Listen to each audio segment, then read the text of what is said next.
जाती व्यवस्थेचा दंश झेललेल्या डॉक्टर बाबासाहेबांनी समाजातील प्रत्येक वर्गाला समता मिळवून देण्यासाठी मोठी लढाई लढली. ते भारताचे पहिले कायदा मंत्री होते.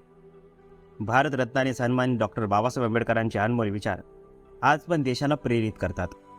भीम जयंतीला समता दिन म्हणून साजरा केला जातो. 14 एप्रिल 1891 मध्ये मध्य प्रदेशातील महूमध्ये रामजी सकपाळ आणि भीमाबाई रामजी सकपाळ यांच्या पोटी त्यांचा जन्म झाला.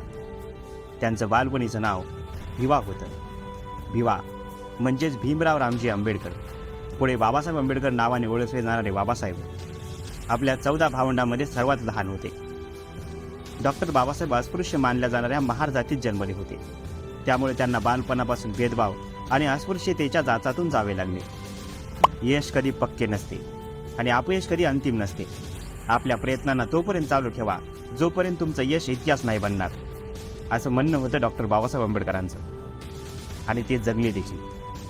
डॉक्टर बाबासाहेब जन्माने हिंदू होते, पण हिंदू म्हणून मरणार नव्हते.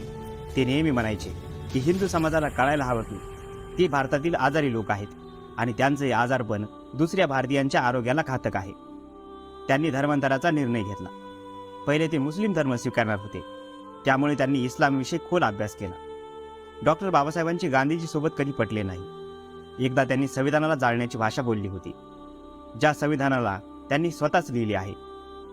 जेव्हा डॉक्टर बाबासाहेब धर्मांतराविषयी विचार करत होते, त्यांनी बऱ्याच धर्माविषयी अभ्यास केला, विचार केला. इस्लाम त्यापैकी एक होता. धर्मांतराच्या अगोदर त्यांनी इस्लामविषयी खोल अभ्यास केला होता. ते जातीवाद आणि दलितांच्या परिस्थितीविषयी इस्लामला हिंदू धर्मापेक्षा वेगळं मानत नव्हते.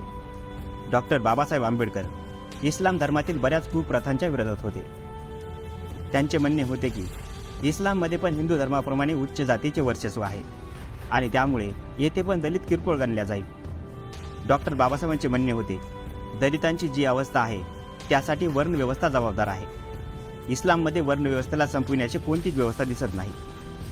डॉक्टर बाबासाहेब आंबेडकरांचे म्हणणे होते की मुस्लिमांमध्ये जो उच्च वर्ग आहे तो हिंदू धर्मातील ब्राह्मणांप्रमाणेच विचार करतो. डॉक्टर बाबासाहेबांनी स्पष्टपणे म्हटले होते, देशाचे भाग्य त्यावेळी बदलेल ज्यावेळी हिंदू आणि इस्लाम धर्मातील दलित उच्च जातीच्या राजकारणातून जाचातून स्वतःला मुक्त करतील.